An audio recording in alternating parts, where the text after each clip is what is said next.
Hi friends, అందరూ ఎలా ఉన్నారు? ఈ వీడియోలో మనం నామినేషన్స్ మనకి లైవ్ చూద్దాం. లైవ్ కాకుండా మనకి ఎపిసోడ్లో కట్ చేసినవి, అలాగే లైవ్లో ఏం జరిగింది, అలాగే ఓటింగ్ ట్రెండ్స్ ఎలా ఉన్నాయి, ఈరోజు జరగబోయే టాస్క్లు ఏంటి, ఎవరు విన్ అయ్యారనేది చూద్దాము. ఫస్ట్ ఓటింగ్ గురించి మాట్లాడుకుందాం. విష్ణుప్రియకి 27% పడుతుంది, టాప్లో ఉంది. ఆ తర్వాత మణికంఠ ఉన్నాడు, 20% పడుతుంది. ఆ తర్వాత గీత, నైనిక, యష్మి, ప్రేరణ, అభయ్ వీళ్ళంతా సేమ్ ఓటింగ్ పడుతుంది. వీళ్ళకి కొంచెం డిఫరెన్స్తో వీళ్ళంతా ఒకే లైన్లో పడుతుంది అనమాట. లీస్ట్లో ఇంకా పృథ్వీ ఉన్నాడు. పృథ్వీ అయితే లాస్ట్లో కనపడుతున్నాడు. మరి ఇన్ని అనఫిషియల్ పోల్స్ అనమాట, అఫీషియల్ కాదు. సరే, ఎవరే ప్లేస్లో ఉన్నదో మనకి ఎగ్జాక్ట్గా అయితే తెలియదు. ఫస్ట్ సెకండ్ అయితే వాళ్ళే ఉంటారని నా ఒపీనియన్. ఒక విష్ణుప్రియ, మణికంఠ తప్ప మిగతా మొత్తం డేంజర్ జోనే. ఎవరైనా వెళ్ళిపోవచ్చు, అదనమాట ఓటింగ్ ట్రెండ్స్. ఆ తర్వాత చాలా లైవ్లో వచ్చినాయి, ఎపిసోడ్లో వేయకుండా చాలా వరకు కట్ చేస్తున్నాడు. ఎందుకంటే సోనియాకి సంబంధించిన క్లిప్స్ ఏవో ఉన్నాయి, అవన్నీ కూడా ఎపిసోడ్లో వేయట్లేదు, మొత్తం కట్ చేస్తాడు. ఎందుకంటే నెగిటివ్ అయిద్దేమో సోనియాకని. సోనియా నైనిక నామినేట్ చేసుకుంటూ ఏమంటది, చీఫ్గా ఫెయిల్ అయ్యావు, నువ్వు సీత ఆడుతుంటే కూడా సీతాను ఆఫ్ చేసి నువ్వు వెళ్ళలేదు, 250 గ్రామ్స్ అప్పుడు కూడా నువ్వు స్టాండ్ తీసుకోలేదు, నేనెందుకు తీసుకుంటా, అది మణికంఠ ప్రాబ్లం కదా, తను చూసుకుంటాడు. ఇట్లాంటి పాయింట్స్ అన్నీ కట్ చేస్తున్నాడు అనమాట. అక్కడ నైనిక రాక్స్, సోనియా షాక్స్ అయిపోయిందనమాట. ఆ తర్వాత లైవ్లో ఏం జరిగిందంటే, పృథ్వీ అక్కడ ఆదిత్య ఓం కూర్చుంటాడు, పృథ్వీ పక్కన సోనియా కూర్చుంటుంది, మణికంఠ ఉంటాడు. పృథ్వీ సోనియా ఎలా కూర్చుంటారో నేనైతే వివరించి చెప్పక్కర్లేదు, మీరందరూ చూసే ఉంటారు. ఇక అలా కూర్చొని ఉన్నప్పుడు అక్కడ ఏదో డిస్కషన్ జరిగింది, సరిగా అర్థం కాలేదు. కానీ మణికంఠ వెళ్ళి మాత్రం సోనియాని గట్టిగా కిస్ చేస్తాడనమాట. చేసి అక్కడ నుండి మణికంఠ వెళ్ళిపోతాడనమాట. ఆ తర్వాత కిచెన్లో విష్ణుప్రియను సీత మాట్లాడుకుంటారు. సీత బాధపడుతుందనమాట. ఈ ప్రేరణ అయితే ఏది పడితే అది మాట్లాడుతుందిరా, కోపం వస్తే ఏది పడితే అది అనేస్తుంది. అదే నేను ఆ టీంలోకి వెళ్ళుంటే నాతో ఎవ్వరు మాట్లాడే వాళ్ళే కాదు అని విష్ణుప్రియతో చెప్పుకొని బాధపడుతుందనమాట. ఇంకొక కామెడీ సీన్ ఉంటుంది, అదేంటో మీకు చెప్తాను. కామెడీ అనమాట, నవ్వు వస్తుంది చూడండి.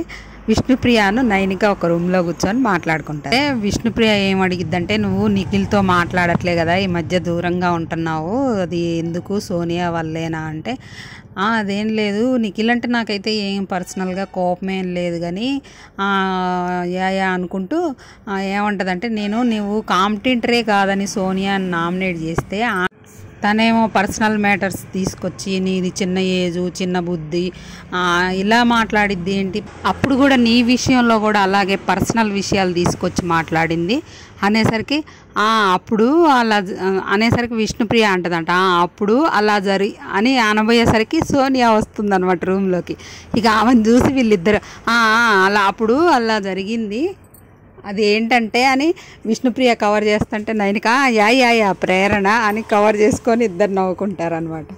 తర్వాత యష్మి గురించి, యష్మి ఏడ్చుకుంటూ నా పేరెంట్స్ ఎలా పెంచితే ఈమెకెందుకు, నా పేరెంట్స్ గురించి ఎందుకు మాట్లాడుద్ది అని ఇప్పుడు ఏకంగా ఎపిసోడ్లోనే కాదు లైవ్లో కూడా ఎత్తేస్తున్నాడు ఆ సీన్స్ అనమాట. అక్కడ ఏం జరిగిందనేది ఎవరికి తెలియదు. ఆ అమ్మాయి బాధపడుతుంది, నా పేరెంట్స్ ఎలా పెంచితే ఈమెకెందుకు అంటే, ఏకంగా ఎపిసోడ్లోనే కాదు లైవ్లో కూడా క్లిప్స్ కట్ చేస్తాడనమాట. ఆ అమ్మాయి మాటలను బట్టి అర్థమైంది ఏంటంటే, అంటే నా పేరెంట్స్ ఎలా పెంచితే ఆమెకెందుకు అని మాట్లాడిందంటే, నీ పేరెంట్స్ సరిగా పెంచలేదు నిన్ను, నేను ఇలా పెరిగాను, నా పేరెంట్స్ ఇలా పెంచారనే పదాలు వాడి ఉంటుంది. అప్పుడంతే విష్ణుప్రియ గురించి మాట్లాడింది కదా, అదే రీతిలో ఇలా మాట్లాడి ఉండొచ్చు అని అనుకుంటున్నాను నేనైతే. అయితే అమ్మాయి అంతలా బాధపడదు కదా, మనకు తెలిసిందే కదా సోనియా పర్సనల్ మ్యాటర్స్ అన్నీ మాట్లాడిద్దని. ఇంకా అది అలా ఉంటే నెక్స్ట్ ప్రోమోలో టాస్క్ జరుగుతుంది కదా, ఫోటో పెట్టు ఆడేటట్టు అని. మన చీఫ్స్ ఫొటోస్ తీసుకెళ్ళి ఆ బోర్డు మీద పెట్టాలన్నమాట. తర్వాత కాపాడుకోవాలి కూడా ఆ బోర్డు మీద ఉన్న ఫొటోస్ని. అది ఇంతకుముందు మనం సీజన్లో కూడా చూసాము. అది ఎవరి ఫోటో అయితే లాస్ట్ వరకు ఎక్కువ ఉంటాయో వాళ్ళు విన్ అవుతారనమాట. ఈ టాస్క్లో మాత్రం నబీల్ గెలిచాడు ఒక టాస్క్. ఇంకో టాస్క్ కూడా జరిగితే ఆ వివరాలు నేను తర్వాత నెక్స్ట్ వీడియోలో చెప్తాను మీకు. ఇవి రేషన్ కోసం జరిగే టాస్క్స్ అనమాట. 2 టాస్క్లు, ఛాలెంజ్ 1 అన్నాడు కదా, ఇంకో టాస్క్ ఉండొచ్చు. ఇక మన వీడియోని చూసినట్టయితే లైక్ చేయండి, అలాగే మన ఛానల్ని సబ్స్క్రైబ్ చేసుకోండి. నేను నోటిఫికేషన్ ఆన్ చేసి పెట్టుకుంటే నేను ఏ వీడియో పెట్టినా కూడా మీకు వెంటనే నోటిఫికేషన్ వస్తుంది. అలాగే ఇంకా అప్డేట్స్ కొత్తగా ఏమైనా రాగానే మీకు వెంటనే నేను అప్డేట్ చేస్తాను.